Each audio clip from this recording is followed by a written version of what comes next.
One pride, let's go!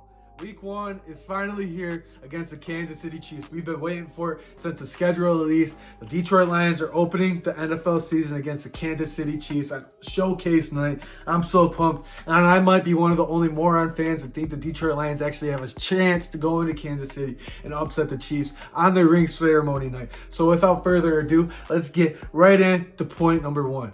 Or key to victory number 1. The first key to victory is time of possession. Keep Patrick Mahomes off the field. We all know what Patrick Mahomes is going to be able to do on offense. There's no stopping the 2-time Super Bowl MVP and 2-time league MVP. Patrick Mahomes is going to be able to do what you got to do. Do what he's got to do to win. He's going to be in the football game. So what the Detroit Lions need to do is limit him being on the field. And how do you do that? You do that by running the ball. And this is where the Detroit Lions have a huge advantage, especially with Chris Jones not playing.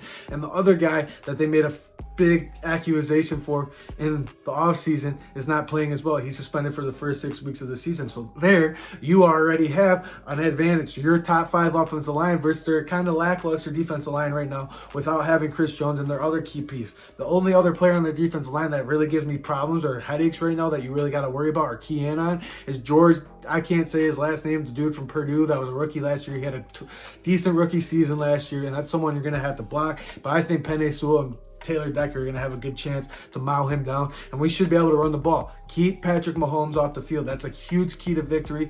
Dinks and dunks, time of possession. You should be able to run the ball with your top 5 offensive line unit and with the backs we got in the backfield. We all know that David Montgomery and Jahmyr Gibbs are going to be able to run. I'm so excited to see what David Montgomery can do with behind this offensive line. He was struggling with the Chicago Bears offensive line the last couple of years, and he was still gaining 4, 5, 6 yards a pop. I'm so pumped for David Montgomery. I'm so pumped for Jahmyr Gibbs. I'm just pumped for this game.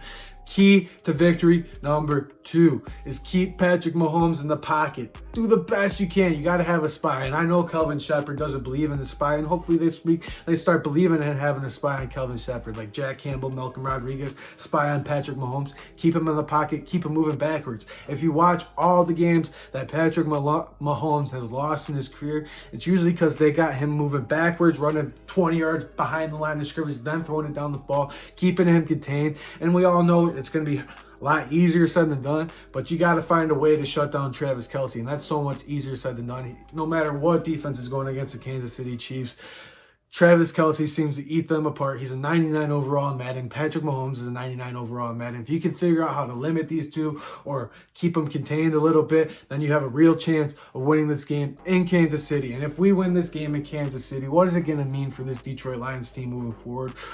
Week 2 at Ford Field is going to be so loud for the Seattle Seahawks. You'll have 10 days to prepare for that game, but that's after this game. We got to go into Kansas City and win it. There's no moral victories. There's no going in there and we lost by 3 points. We're going to be pretty solid. No, we're going to be pretty solid no matter what happens in Kansas City. But it'd be so huge and it's so beneficial for this team, the way they finished last year and all the hype and everyone's starting to be a naysayer, be a little hater. I don't care how the Lions finished last year.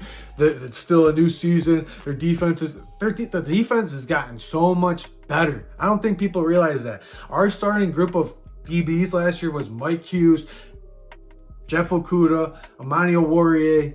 Like, that's terrible. And you had them going against Devontae Smith and A.J. Brown week 1 against the Philadelphia Eagles. Look how far we came. This week we're sending out Jerry Jacobs. We're sending out Cam Sutton. Hopefully we send out Emmanuel Mosley. We got Brian Branch back there. We got Tracy Walker, we got Jack Campbell, we got Malcolm Rodriguez. This is huge. The Detroit Lions have definitely improved, and all this hype that's going around, it's well-deserved. They're going to go in there and practice, and that's what I'm so pumped about. I don't know if you guys watched the Amon-Ra St. Brown and the Equanimous St. Brown podcast last week, but they were asking, how did training camp go? How did your guys' training camp go? And they're talking about how Equanimous was saying that the Bears don't practice or don't tackle much in practice. That's what the 3 preseason games were for. And the Detroit Lions hit all the time. We had live joint practices and they're taking them to the ground. No one got hurt. That means we're going to be more physical. That's what I took away from that. The Detroit Lions are going to be a lot more physical than these teams. We're going to go into Kansas City and we're going to punch them in the mouth. And it's going to be a fun football game. I do not see us getting blown out. I do not see us losing by a lot. I think if we're going to go in there, we're going to lose by 3 or we're going to go in there and win. My final score prediction is going to be 31-28 Detroit Lions. We're going to go in there and beat Kansas City. We're going to put the league on map and people are going to buy into this hype hype for real. That's how I'm feeling about this Detroit Lions team. Let me know what you guys feel down in the comment section below. Like the video, subscribe to the channel. Please keep helping this channel grow, and I'll see you guys in the next one. Peace.